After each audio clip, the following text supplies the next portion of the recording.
Todos los bolivianos necesitamos un refrigerio espiritual en estos días, hermanos, porque estos días hemos experimentado muchísimo dolor y preocupación por toda la violencia que se ha desatado a lo largo y ancho de nuestro país.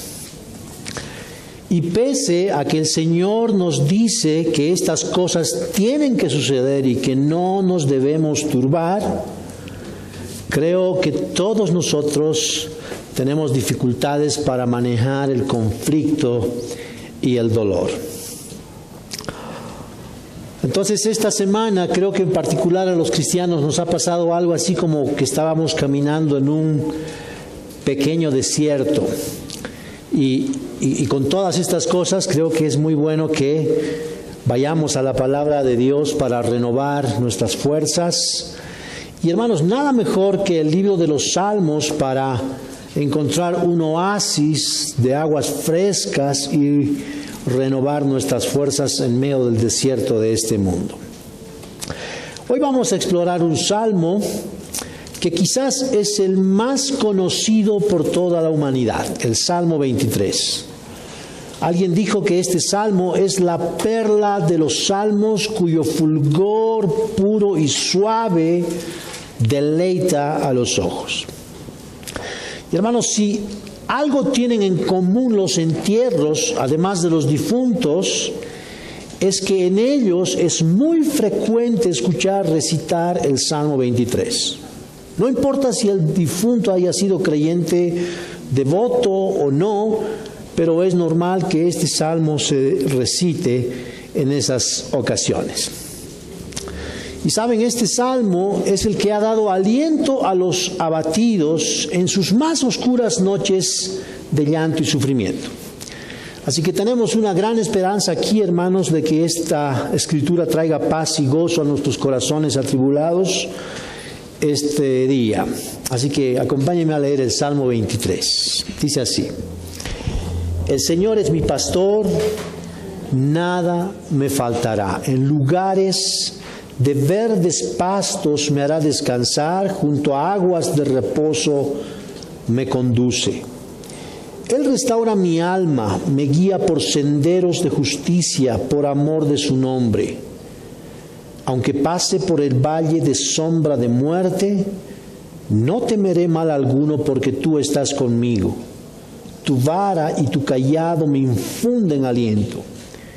Tú preparas mesa delante de mí en presencia de mis enemigos. Has ungido mi cabeza con aceite, mi copa está rebosando. Ciertamente el bien y la misericordia me seguirán todos los días de mi vida, y en la casa del Señor moraré por largos días. Vamos a examinar este salmo en 4 partes. En primer lugar, vamos a ver un Dios pastor que provee sustento, en los versículos 1 y 2. En segundo lugar, un Dios pastor que provee dirección, en el versículo 3. En tercer lugar, vamos a ver un Dios pastor que provee protección, en el versículo 4. Y finalmente vamos a ver un Dios pastor que provee alimento y hogar, en los versículos 5 y 6. Creo que está un poquito cambiado en sus boletines, pero lo pueden unir. Veamos entonces la primera característica del Dios pastor, no sin antes inclinar nuestros rostros para orar, hermanos.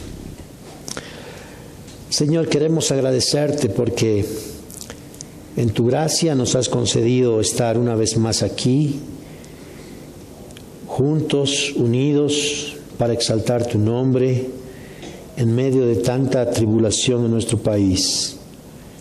Señor, necesitamos aliento para nuestras vidas, para continuar la batalla que tenemos por delante. Y Señor, no podemos hacer esto si tú no infundes aliento en nuestro corazón por medio de tu palabra. Te rogamos, Señor, que nos ayudes a ver la gloria tuya en este precioso salmo. Que tu Espíritu Santo nos abra los ojos espirituales y podamos contemplar tu gloria. Ayúdanos con eso, bendícenos con eso, Señor. Te lo rogamos en el nombre precioso de tu Hijo amado. Amén. Bien, un Dios pastor que provee sustentos. Versículos 1 y 2. Jehová es mi pastor, nada me faltará. En lugares de delicados pastos me hará descansar.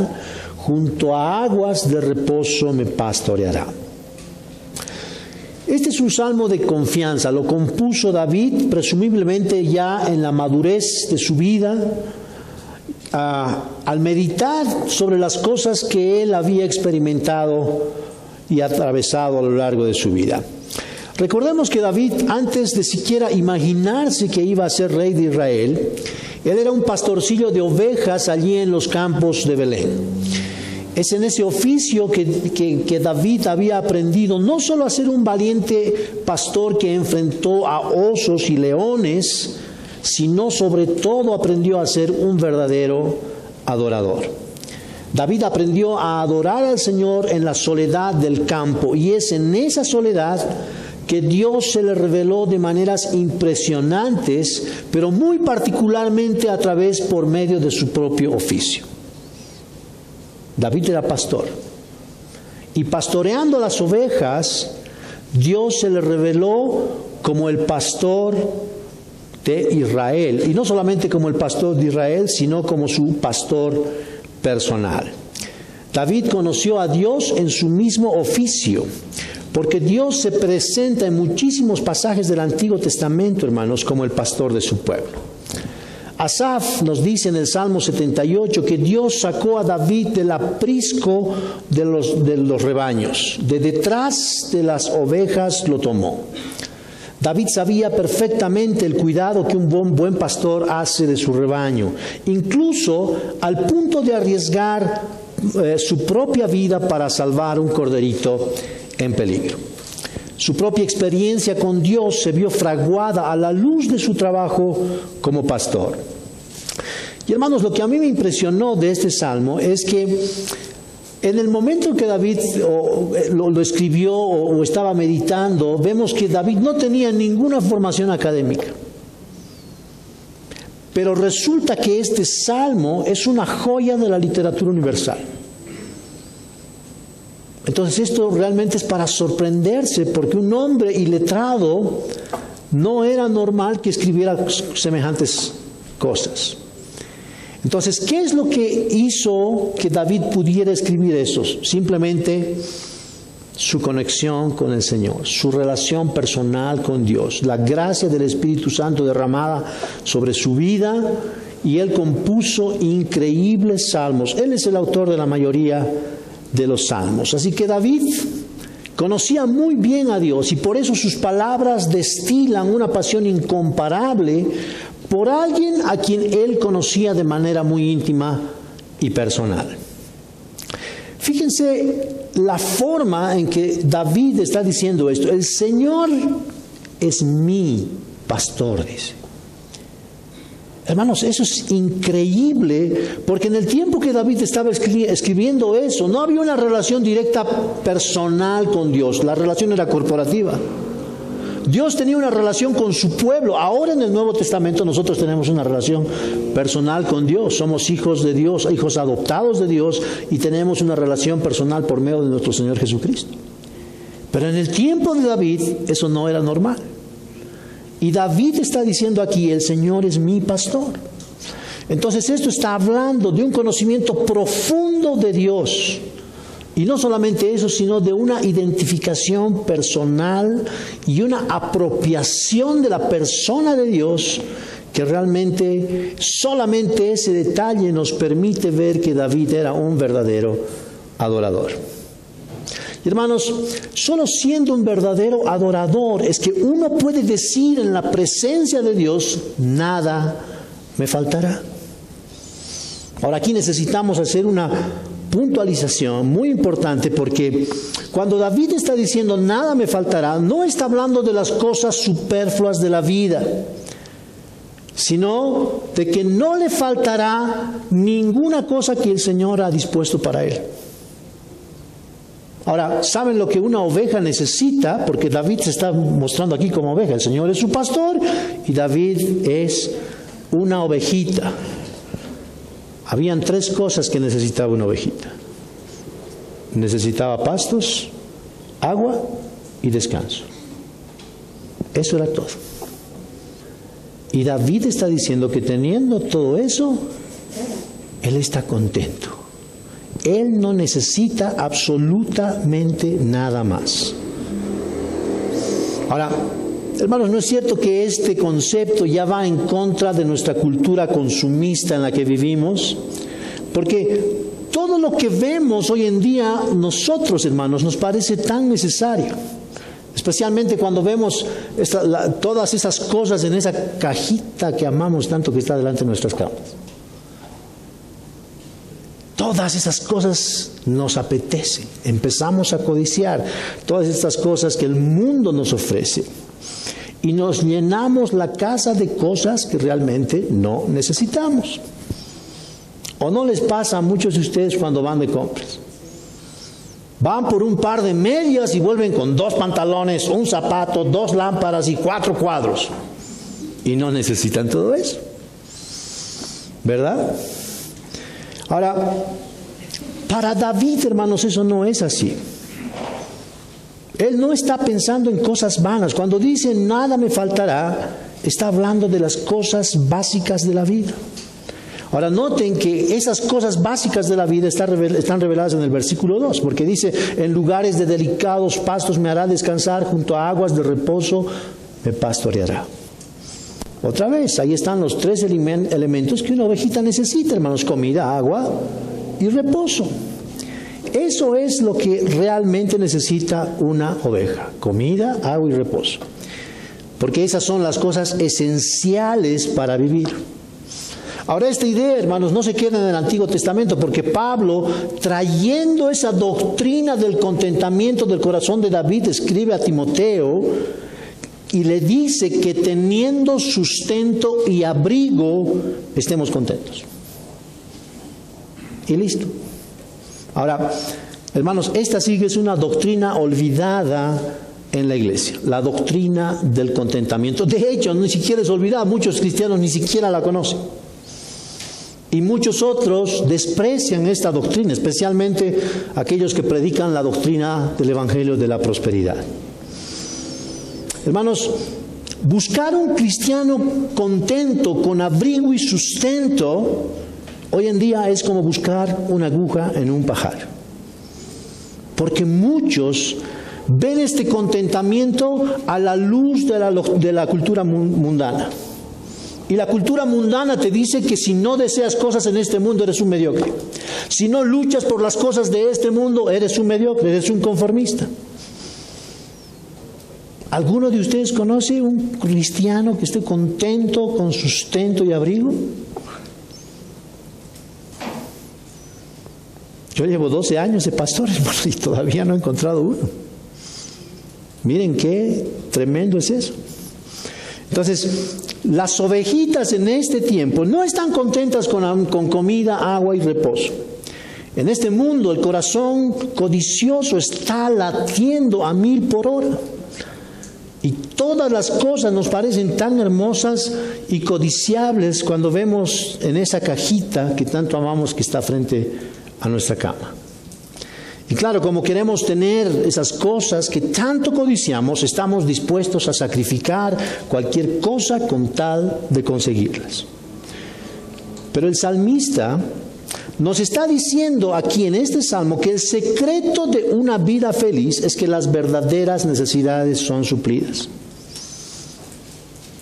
Y con estas necesidades que están suplidas, este salmista está delante de la presencia de Dios y él puede decir con absoluta convicción: nada me faltará. Ahora, muchos de ustedes quizás están pensando que David era un conformista. Por supuesto que no, hermanos. ¿Saben qué es lo que pasaba? David estaba buscando el reino de Dios y su justicia, y todo lo que vino después en su vida le vino por añadidura. Él no estaba buscando las cosas del mundo primero. Él estaba adorando al Señor en la intimidad, ahí solo, en la intimidad, en el campo y en su palacio cuando fue rey. Entonces todas esas cosas, riquezas y cosas materiales con las que el Señor le bendijo en su vida posterior, fueron producto de estar buscando el reino de Dios y su justicia en primer lugar. Y hermanos, esta es una ley, esta es una verdad verdadera, como dice Francis Schaeffer. Ese es un principio que si lo quebramos, nunca nos va a ir bien. Buscad el reino de Dios y su justicia y lo demás será añadido. Hermanos, en este tiempo buscamos primero la añadidura y no el reino de Dios y su justicia. El mismo David en el Salmo 37, ¿saben lo que es lo que dice? Escuchen esto. Mejor es lo poco del justo que la abundancia de muchos impíos. Hermanos, David estaba feliz con lo imprescindible porque su mayor contentamiento no era lo terrenal, sino estar en la presencia de Dios. Todo lo demás en su vida fue como el agregado, esa fue la yapa. Dios primero estaba en su vida. David era un adorador en espíritu y en verdad. Ahora, hermanos, cuando les estoy diciendo todas estas cosas de David, no quiero que piensen ni por asomo que les estoy predicando del gran David. No, hermanos. Les estoy predicando del gran Dios que tenía David. De ese Dios les estoy predicando. Un Dios tan maravilloso y digno que vale la pena pasarse la vida componiéndole salmos y adoración. Un Dios que promete que nada te faltará. Aun cuando estés sin un peso en el bolsillo, aun cuando estés enfermo o anciano, el Señor te dice nada te faltará. Ahora, yo me quedo pensando, hermanos, en todos nosotros como cristianos en este tiempo. Y la gran cuestionante que me surge es si realmente experimentamos eso. Si realmente experimentamos esto. Ahora, ¿saben? Este contentamiento no es algo que nosotros podemos producir por nosotros mismos, hermanos. Esto es algo sencillamente sobrenatural. El contentamiento cristiano tiene que ver con la plena satisfacción de que encontramos la persona de Dios y la persona de Dios es nuestro gozo. Antes que todas las cosas materiales que Él nos puede dar. El cristianismo de este tiempo, hermanos, se caracteriza por amar las bendiciones de Dios, pero no amarlo a Él. Todo el mundo está buscando bendiciones de Dios. Pero ¿cuánta gente lo está buscando a Él? Solo a Él. Y hermanos, este contentamiento es producto de valorar a Dios por sobre todas las minucias terrenales que tenemos aquí. Ahora, ¿recuerdan lo que el Señor dijo en los evangelios? Dijo, donde está tu corazón, ahí está tu tesoro. Hermanos, ¿no sería verdad que si Dios fuera nuestro tesoro, estaríamos en su presencia?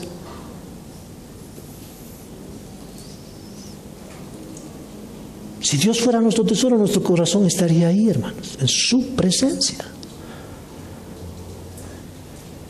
Entonces piensen en cuánto nos perdemos de las bendiciones espirituales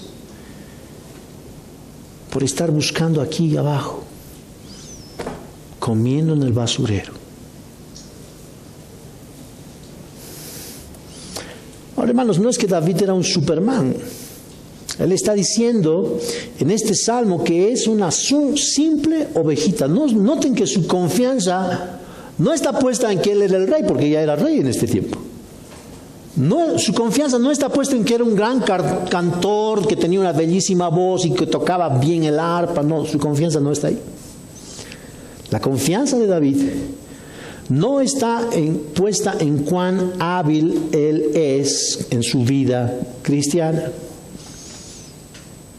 Su confianza está puesta en la pericia, amor y dirección de su Dios pastor, como lo vamos a ver en nuestro segundo punto. Que dice un Dios pastor que provee dirección. Dice el versículo 3, confortará mi alma, me guiará por sendas de justicia por amor de su nombre.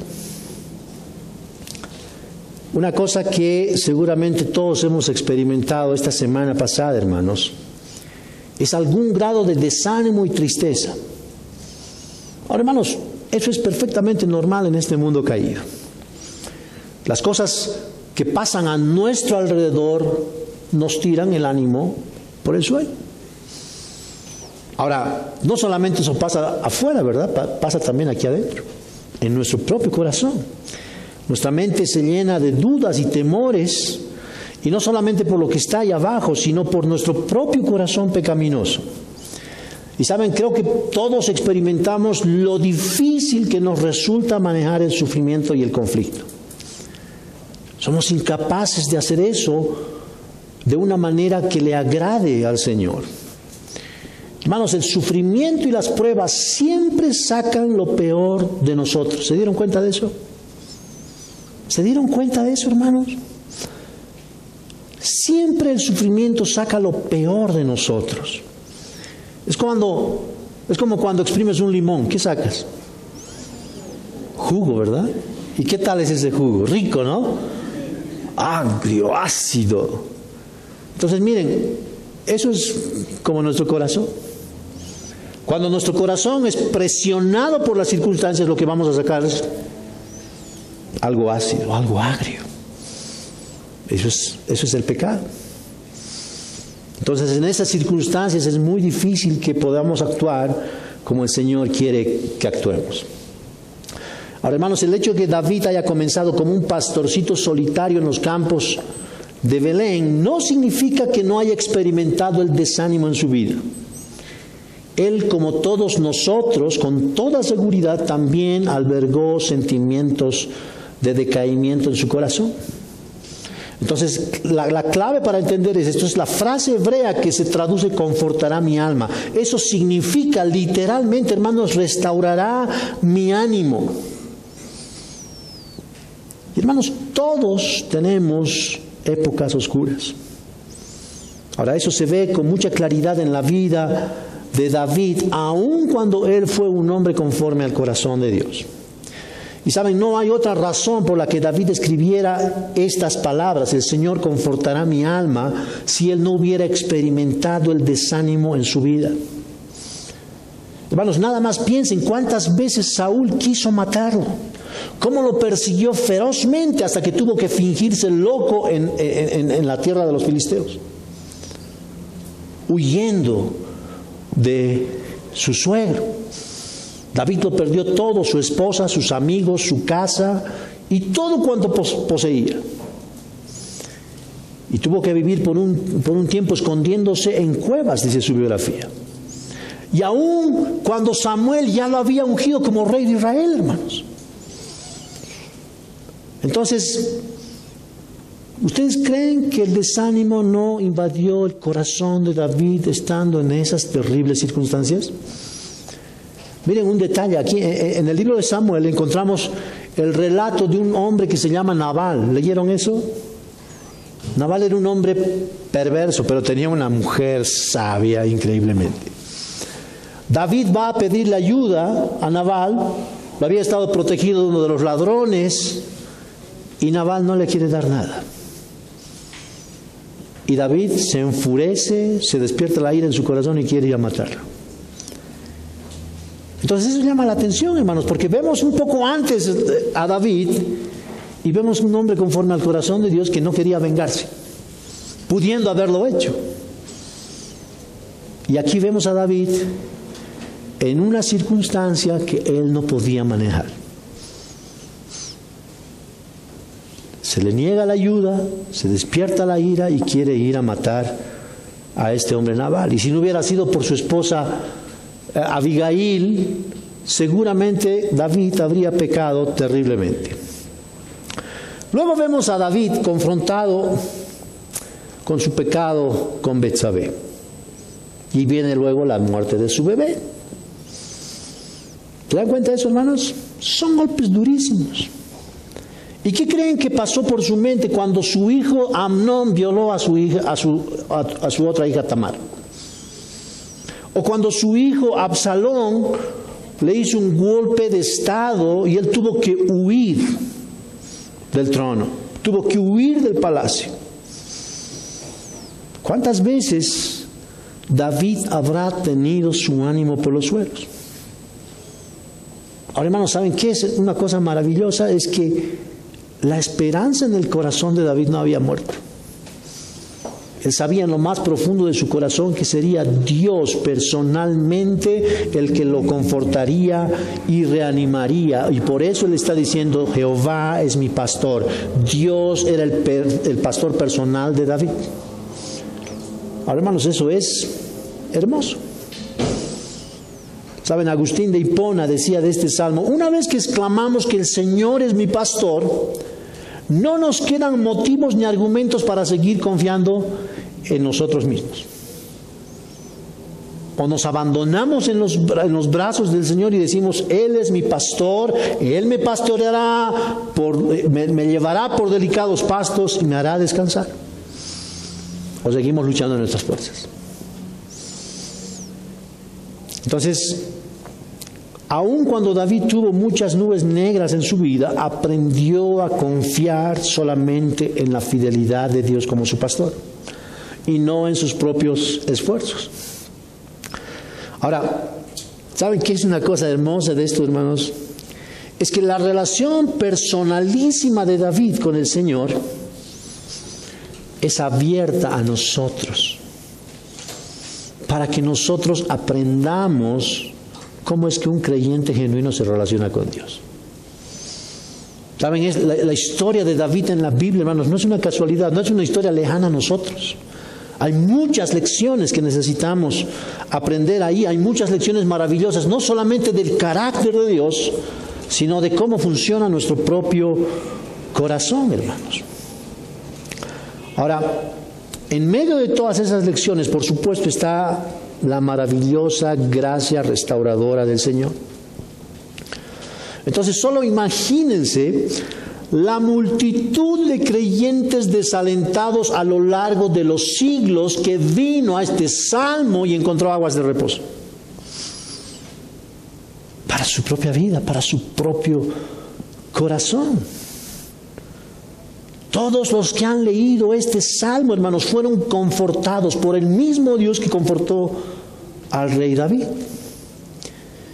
Y todos ellos sintieron estas palabras, las palabras de este salmo, como un bálsamo para sus almas.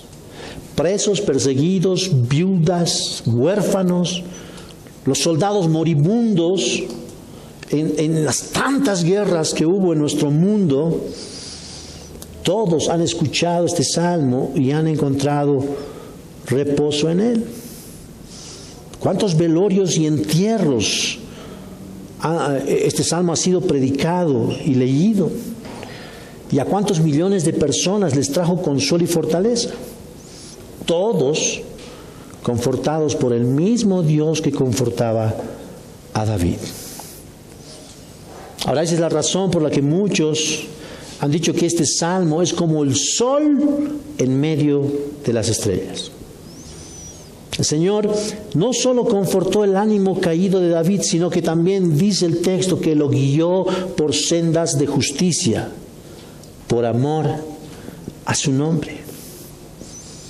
Ahora, en el sentido pastoril significa guiar a las ovejas por los caminos rectos y fáciles de seguir.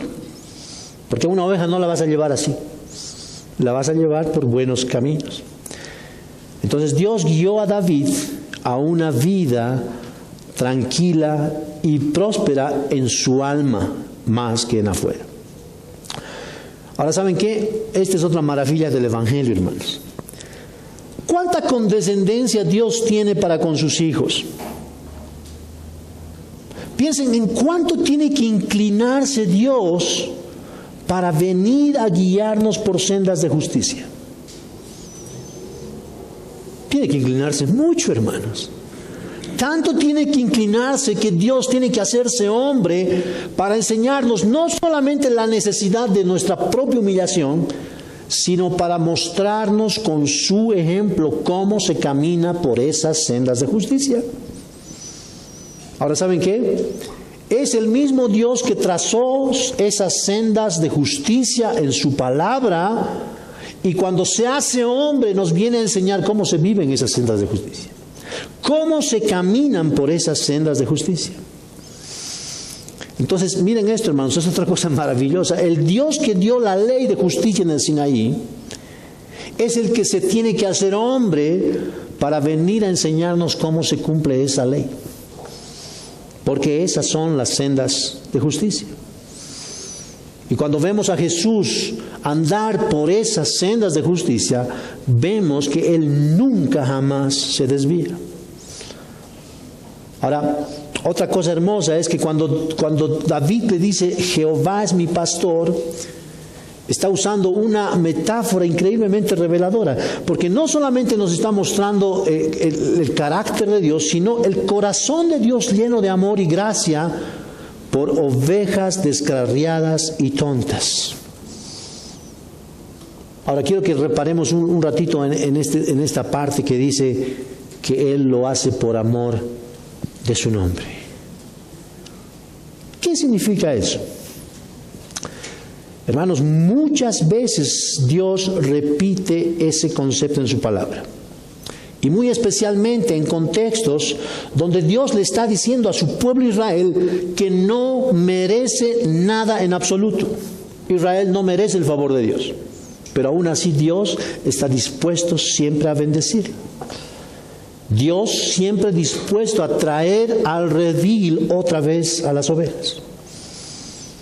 Una y otra vez Dios derramando su gracia y su misericordia sobre ellos, perdonándolos, rescatándolos. ¿Y por qué lo hacía? Por amor de su nombre, dice el texto. Escuchen lo que dice Isaías 37.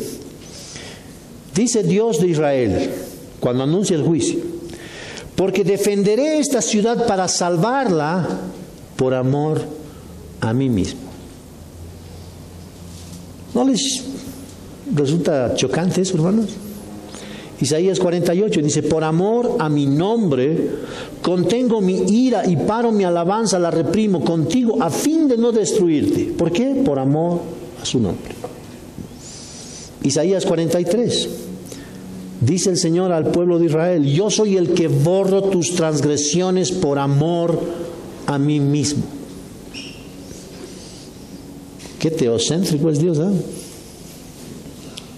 ¿Qué hacemos con Juan 3:16, hermanos? ¿Ven eso? Dios centrado en sí mismo, haciendo las cosas por su amor, no dependiendo de lo que nosotros somos. Ahora esa es la maravilla de la gracia, porque si dependiera de lo que somos, estaríamos fritos, hermanos. Estaríamos fritos.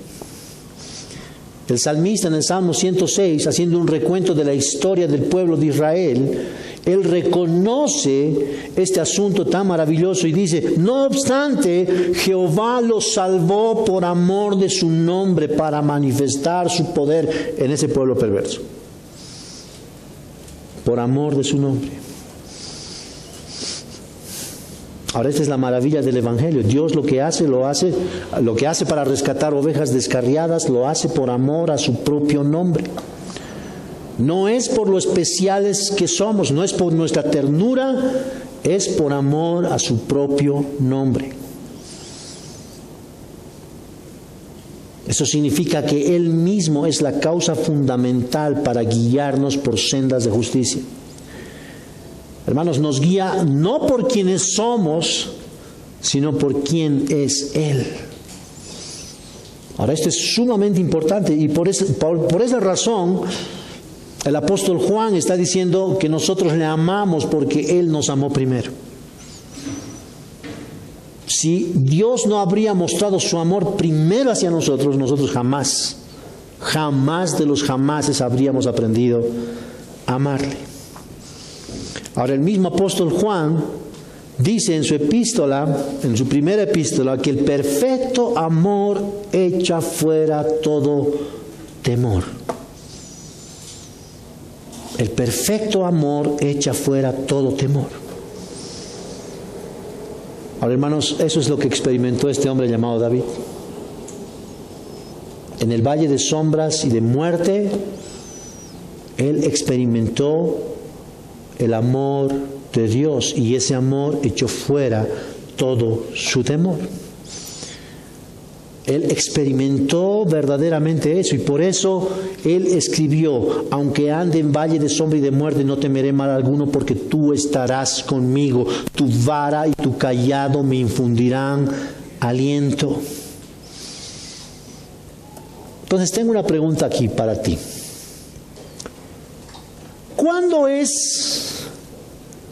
¿Cuándo sientes más el amor de Dios? ¿Cuándo? ¿Cuando estás repleto de las bendiciones terrenales? ¿O cuando estás en bancarrota de las bendiciones terrenales? Hermanos, ¿no es cierto que cuando estás en bancarrota de bendiciones terrenales es extremadamente difícil, por no decir imposible, que sigas pensando que Dios es bueno contigo?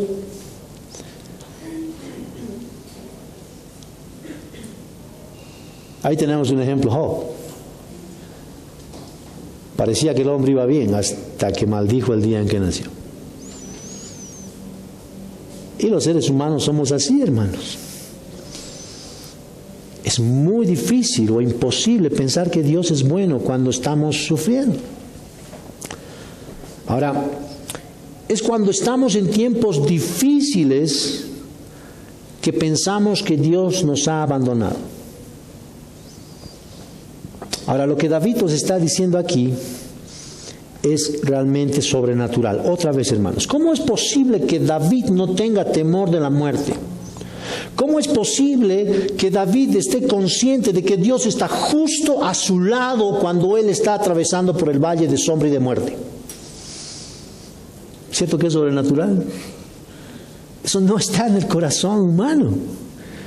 Ahora, esta frase en valle de sombra y de muerte es una manera de expresar lo difícil de la situación en que el salmista se encontraba. Esta bien pudiera ser una imagen de cruzar un valle lleno de fieras y ladrones y de enemigos peligrosos. Pero se aplica a nosotros en los tiempos de angustia que pasamos en muchas ocasiones. Y para esas ocasiones en que las ovejas están confundidas, David menciona dos herramientas del pastor: la vara y el cayado. Hermanos, la vara era un garrote de defensa del pastor, para defenderse y pelear contra los animales salvajes.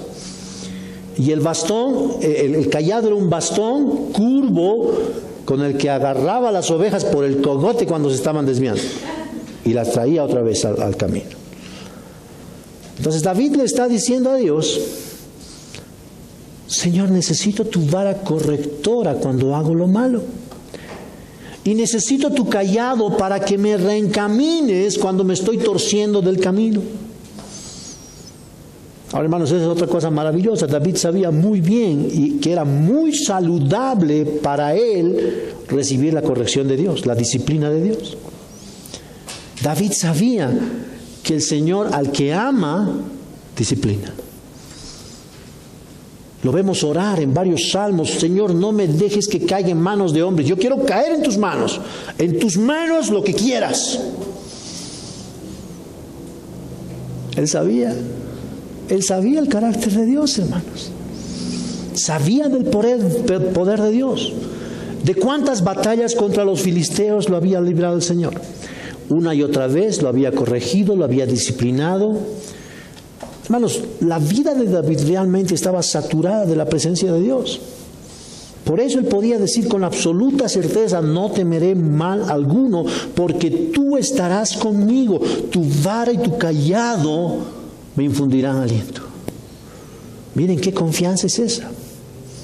Entonces, cuando David escribió este salmo, hermanos, lo que vemos es que estaba pasando por un gran momento en su vida espiritual. Él estaba plenamente consciente de quién era Dios. Y se nota muy nítidamente que en esos días en los que escribió, su comunión con Dios estaba en el pico más alto. Ahora, esta imagen no solamente es del pastor, de Dios pastor, no solamente se relaciona con David, sino también con el peregrinar de Israel en el desierto. Es en el desierto que Dios tuvo que usar su vara y su cayado de pastor para corregir a este pueblo rebelde. La vara para disciplinarlos y el cayado para dirigirlos por el desierto cuando iban camino a la tierra prometida. Ahora, David sabía que un buen pastor está junto a sus ovejas y las guía a través del valle hacia la casa de descanso. Al final del día, el pastor lleva a las ovejas y las conduce de regreso al redil y las pone en la puerta y las examina una por una. Si ve alguna fatigada o lesionada, derrama sobre ella aceite refrescante y la calma y la sana, y por supuesto le da de beber agua fría. Entonces, mientras David estaba haciendo eso con sus ovejitas, el Señor le enseñó que el mismo Señor estaba haciendo eso, exactamente eso con él. ¿Ven eso, hermanos? Eso es hermoso. Ahora, solamente el hecho de saber de que Dios era su pastor ya le infundía aliento. Ahora, ¿eso es lo que pasa contigo? Cuando estás con los ánimos caídos, cabizbundo y medita abajo, ¿te acuerdas que Él es tu pastor? ¿Ven qué difícil es eso, hermanos? Pero David confiaba en que Dios estaría a su lado. No importa cuán tenebrosas sean las sombras de muerte, David confiaba en el Señor como su pastor. Él confiaba. Entonces, ¿qué pasa cuando el temor viene a nuestro corazón? ¿Qué pasa cuando la sombra de la muerte parece acercarse a nuestra puerta? Hermanos, una cosa es cierta. La muerte tiene una página reservada en nuestra agenda. Todos tenemos una cita inevitable con la muerte. ¿Has pensado en el día de tu muerte? ¿Ven qué difícil es pensar eso, hermanos? David pensó en el día de su muerte. Él meditaba en el día de su muerte. Piensa entonces ahora, ¿cómo quisieras morir?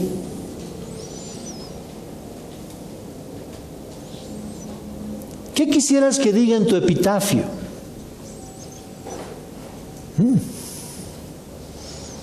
Entonces miren cómo es nuestra cultura que nos lleva a la negación de esa realidad de la muerte, hermanos. David estaba perfectamente consciente de eso. Y saben, él sabía, él tenía un secreto precioso. David sabía que iban a haber valles de sombra, pero también tenía la certeza de que Dios estaría con él en ese valle de sombra y de muerte. Y lo que nos está enseñando en este salmo, hermanos, es que una muerte feliz es cuando el temor de la muerte está ausente. Ahora, ¿saben por qué es eso? Porque David sabía con precisión cuál era su destino.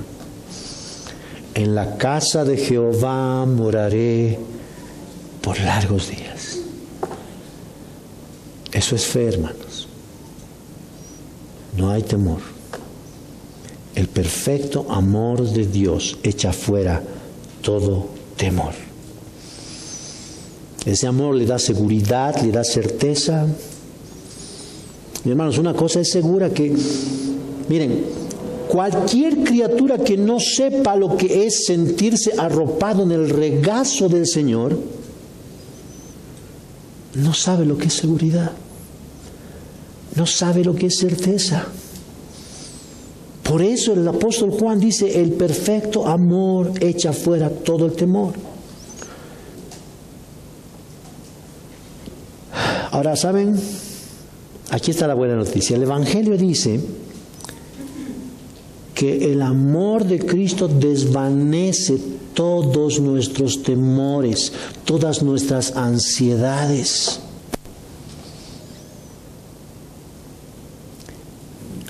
¿Cuántos vivimos con estrés, con temor, con incertidumbre? No sabemos lo que pasa, lo que va a pasar. Somos humanos, todos tenemos esa lucha. Esta semana yo he tenido una lucha enorme con eso, hermanos. O sea, orando porque solamente Dios puede detener toda la maldad que se viene. Hay una guerra espiritual así de enormes proporciones. No es un asunto solo de política, hermanos. Hay una guerra espiritual real. Y eso trae ansiedad, trae incertidumbre a nuestro corazón. Ahora, ¿saben por qué les decía que no hay mejor lugar que el libro de los Salmos para recobrar nuestro ánimo? Porque una característica notable de los Salmos, hermanos, es que fue escrito para animar al pueblo de Dios en los momentos oscuros, para aprender a confiar en Él aún en épocas o circunstancias que son duras. Ahora, particularmente este salmo es un testimonio maravilloso del cuidado personal del Dios pastor sobre cada una de sus ovejas. Y hermanos, Él lo hace por amor a su nombre, no porque eres una oveja especial, lo hace por amor a su propio nombre. Ahora pregunto, ¿puede haber algo más seguro que el amor de Dios? Hermanos, en el Nuevo Testamento el Señor dice, yo soy el buen pastor. El buen pastor da su vida por las ovejas.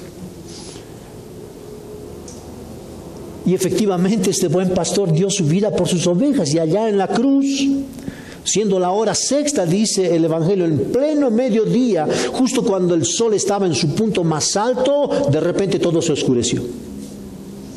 Las tinieblas invadieron la tierra. Durante 3 horas el cielo se oscureció. Las tinieblas lo cubrieron todo y Jesús atravesó el verdadero valle de sombra y de muerte para que los que creemos en Él no lo atravesemos. ¡Wow! Eso es increíble, hermanos. Eso es increíble. Y lo hizo por amor a su nombre. Por amor a su nombre. Entonces, miren, cuando David escribió este salmo, él estaba seguramente pensando en su propia experiencia. Pero ¿saben qué? El Espíritu Santo fue el que inspiró este salmo. Y hay una razón fundamental, porque David, hablando de su experiencia, en realidad estaba señalando a Jesús como el buen pastor. Él no solamente estaba escribiendo su experiencia. Ahora, el punto es que ese buen pastor en realidad era el que tenía que cruzar el peor valle de sombra y de muerte que pudiera existir jamás. Y hermanos, eso lo hizo por amor a su nombre. Ahora, ¿saben cuál es el punto? Dice los evangelios que hizo eso por sus ovejas, exclusivamente por sus ovejas. Entonces la pregunta, la que tienes que hacerte tú ahora, es si eres una oveja de Jesús. Porque si no eres una oveja de Jesús, Él no ha muerto por ti. Así de cruda es esta realidad. Jesús atravesó el peor valle de sombra y de muerte, pero no se quedó ahí. Al tercer día resucitó y dice la Escritura que entró al tabernáculo celestial en nuestro lugar. Y desde allí derramó increíbles bendiciones, como vamos a ver en nuestro próximo punto. Un Dios pastor que provee alimento y hogar. Aderezas mesa delante de mí en presencia de mis angustiadores. Unges mi cabeza con aceite, mi copa está rebosando. Ciertamente el bien y la misericordia me seguirán todos los días de mi vida, y en la casa de Jehová moraré por largos días. Hermanos, noten cómo David está pasando de la metáfora del pastor a otra nueva metáfora en el versículo 5. La nueva metáfora es Dios como un anfitrión hospitalario que está preparando una mesa con los más exquisitos manjares. David dice luego que luego de experimentar el valle de sombras, el Señor le está esperando en esta mesa con un banquete en su honor. ¿Pueden creer eso, hermanos? ¿Pueden creer eso, hermanos? Dios haciendo eso. Ahora, eso también nos muestra un principio maravilloso. El consuelo viene después del sufrimiento, no antes. David tuvo que pasar por ese valle de sombras y Dios lo estaba esperando con su consuelo. En esa mesa, en ese banquete. Y David dice una vez en la mesa: unges mi cabeza con aceite, mi copa está rebosando. Eso es impresionante. Ahora, en el contexto, en primer término, se refiere a la práctica de los pastores que ponían aceite en la cabecita de las ovejas para librarlas de sus angustiadores. ¿Saben quiénes eran los angustiadores? Los piojos y todo tipo de bichos que querían hacer nido en sus orejas. Y cuando eso pasaba, las ovejas se volvían tan locas que se daban con su cabeza en la roca y se mataban, porque no podían resistir. Entonces el cuidado del pastor era ponerle aceitito por las orejas, por la cabeza, para que no le sucediera eso. Y David se siente así, una ovejita cuidada por su pastor. Ahora, este asunto de ungir la cabeza de la oveja también nos lleva a nuestra mirada en otra dirección. Miren que hay algo que cuando está pasando de la transición de metáfora del pastor al hospitalario, hay un elemento en común ahí. ¿Saben qué es? Los angustiadores. Ahora, esto es bien interesante porque David, al hacer esta transición de la metáfora de Dios pastor a Dios anfitrión, él también está pasando de ser oveja a un invitado. ¿Ven eso? Con una simpleza increíble, hermano. Esa es una joya de la literatura. Shakespeare no pudo hacer eso. Esa es una maravilla. Ahora, él se convierte en un invitado y Dios es el anfitrión que suple abundante alimento en la mesa. Ahora, miren lo que significa esto de que Dios es el anfitrión. Cuando Dios lo pone en la mesa, Dios no solamente le está dando el consuelo, sino que le está dando victoria. Porque está atendiéndole a David en presencia de sus angustiadores. Y dice la Escritura que le da una copa tan rebosante que eso es vergüenza para sus enemigos. Y David, lleno de gozo, dice: mi copa está rebosando. Ese es un cuadro de gozo y victoria. Ahora saben, en la cultura del Medio Oriente, la relación entre un anfitrión y su invitado era casi sagrada, hermanos. El anfitrión no solamente tenía que lavarle los pies al que llegaba a la casa, tenía que ungirle con aceite. ¿Se acuerdan del reclamo de Jesús a Simón el fariseo? Llegué a tu casa y no me pusiste aceite. Pero esta me puso aceite. Esa es una costumbre típica de Medio Oriente. Entonces, este tema de ungir la cabeza también nos lleva la mirada al significado de lo que es la unción. Ungir la cabeza con aceite, hermanos, tiene un significado muy especial en el Antiguo Testamento especialmente. En tiempos bíblicos la gente era ungida con aceite sobre su cabeza para simbolizar el llamado de Dios a un determinado oficio. Este oficio era el de rey, el de sacerdote y profeta. Dios instituyó eso en su ley. A Aarón, por ejemplo, le dice a Moisés, unge su cabeza con aceite. Hay un salmo maravilloso de eso, ¿no? Que el aceite chorrea por las barbas de Aarón. ¿Se acuerdan de ese salmo? Es Dios en su ley ordenando que así se haga. Es conforme al mandamiento de Dios. Ahora, en el Nuevo Testamento entendemos que el aceite que se derramaba en el Antiguo Testamento era un símbolo del Espíritu Santo derramándose sobre la vida de los individuos que eran consagrados para el servicio a Dios. Y eso también se hacía con los objetos, por si acaso. En el tabernáculo Dios ordena que se unja con aceite los objetos, porque eso significaba que era de un uso privativo de Dios, era una cosa sagrada. No podía tener otro uso. Y eso pasa con los hombres. Cuando Dios llama a un sacerdote, lo unge para sí mismo. Cuando Dios llama a un rey y lo unge, lo hace para sí mismo. Y lo mismo que con el profeta. Ahora, ¿saben qué es grandioso? En el Antiguo Testamento se ungían 3 personas básicamente: el rey, el profeta y el sacerdote. Y en el Nuevo Testamento, hermanos, encontramos que Cristo es el único hombre que cumple con esos 3 oficios.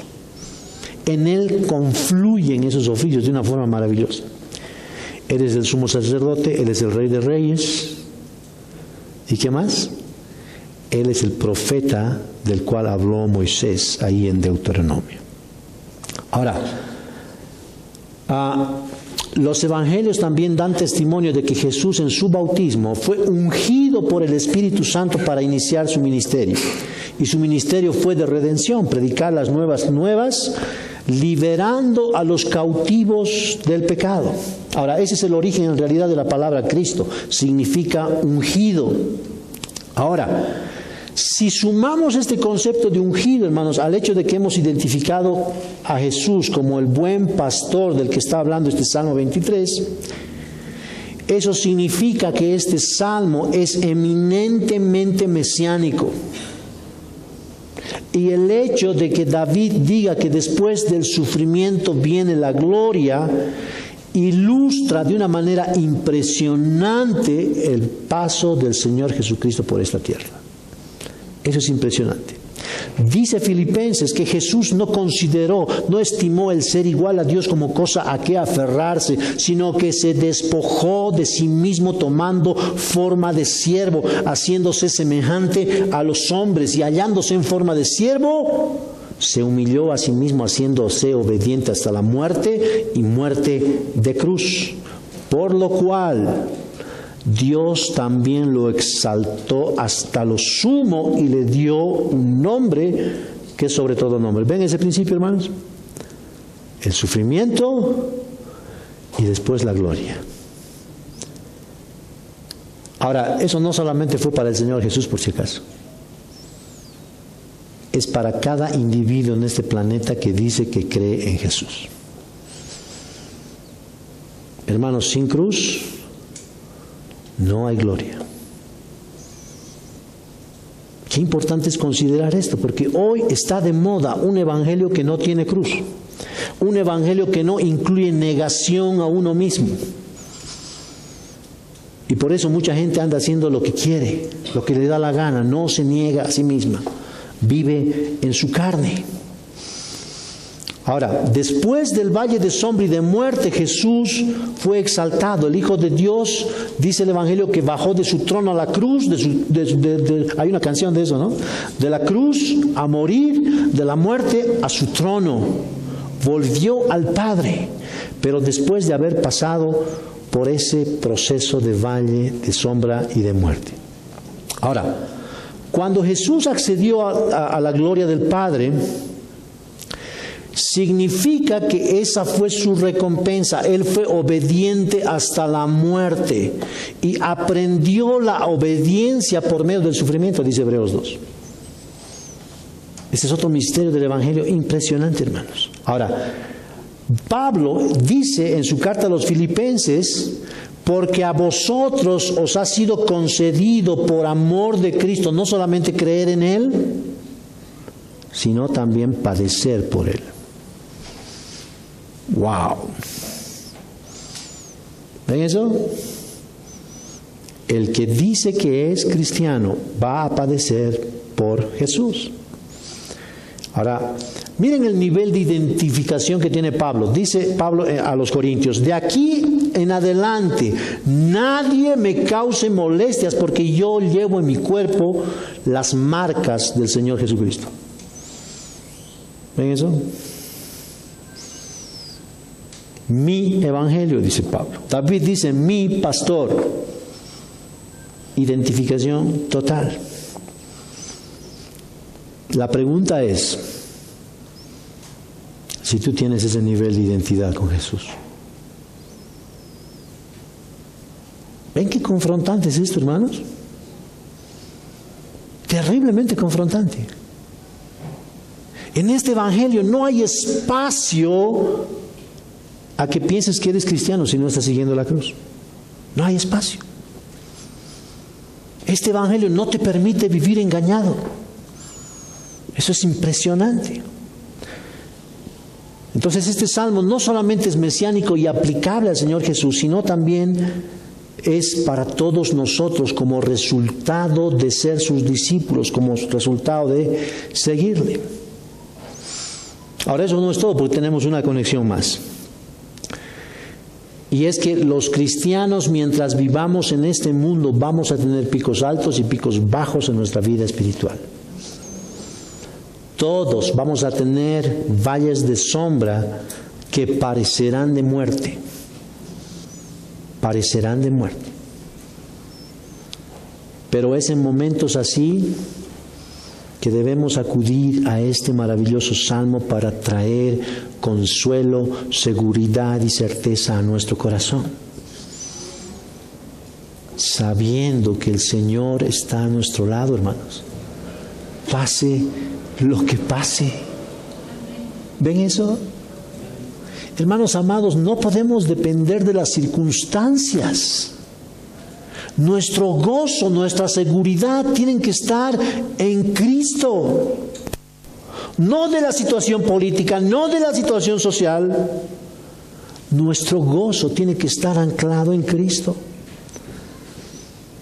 Y tenemos la certeza de que si Él es nuestro pastor, Él va a usar su vara para disciplinarnos, pero también va a usar su cayado para traernos de retorno. Entonces, en el momento que nos deprimamos y las dudas llenen nuestro corazón, hermanos amados, vayamos a este salmo, porque en este salmo tenemos gemas preciosas que van a sostener nuestro corazón y van a levantar nuestro ánimo. Porque no tenemos un sumo sacerdote que no pueda compadecerse de nuestras flaquezas, sino uno que ha sido tentado en todo, absolutamente, pero sin pecado. Por tanto, acerquémonos con confianza al trono de la gracia para que recibamos misericordia y hallemos gracia oportuna y socorro. Ahora, hermanos, la confianza de David es sobrenatural. Es el Espíritu Santo el que hace, el que produce esa confianza. Entonces, este es el tema confrontante. Una cosa más.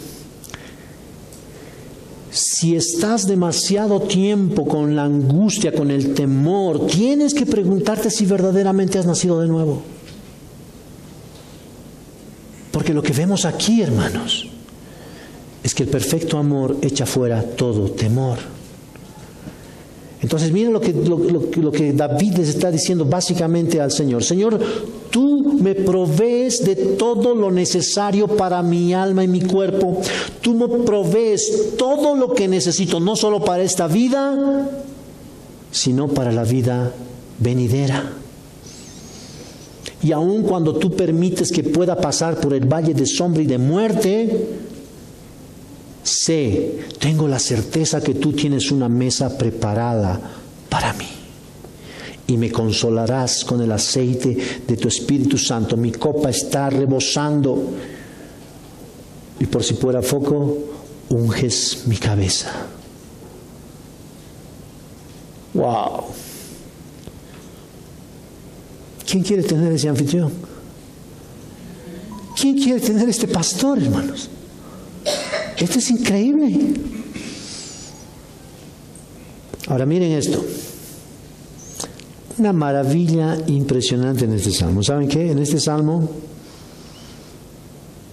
Dios está revelando 8 de sus nombres. ¡Wow! Jehová Jireh, el Señor proveerá. Jehová Rafa, el Señor sanará. Jehová Shalom, el Señor es nuestra paz. Jehová Sidkenu, el Señor es nuestra justicia. Jehová Sama, Jehová Allí. Jehová Nisi, el Señor es nuestra bandera. Jehová Raá, el Señor es mi pastor. Hermanos, este hombre conocía a Dios por sus nombres. ¿Ven eso? Conocía a Dios por sus nombres. Cuando yo le pregunto a la gente, ¿conoces a Dios? Sí, claro, ¿cómo no? ¿Crees en Dios? Sí, lo conozco. Ok, si lo conoces, ¿qué se llama? Dios. ¿Ven la diferencia, hermanos? Este hombre conocía a Dios. Ahora escuchen cómo David termina su salmo. Ciertamente el bien y la misericordia me seguirán todos los días de mi vida, y en la casa de Jehová moraré por largos días. Y hermanos, esta maravilla no es solo para David, es también para nosotros. El bien y la misericordia nos seguirán todos los días de nuestra vida. Y por si acaso, si alguien les pregunta, ¿hasta cuándo es eso? Ahí tienen el Apocalipsis, el broche de oro de toda la revelación de Dios. Dice el Apocalipsis capítulo 7, pues el Cordero en medio del trono los pastoreará y los guiará por manantiales de agua de vida, y Dios enjugará cada lágrima de ellos. Hermanos, Jesús es el buen pastor. Ahora piensa en esto para terminar. ¿Cuál es el mayor anhelo de tu corazón? ¿Qué es lo que más deseas en esta tierra? Y que estás dispuesto a sacrificar lo que sea por conseguir eso.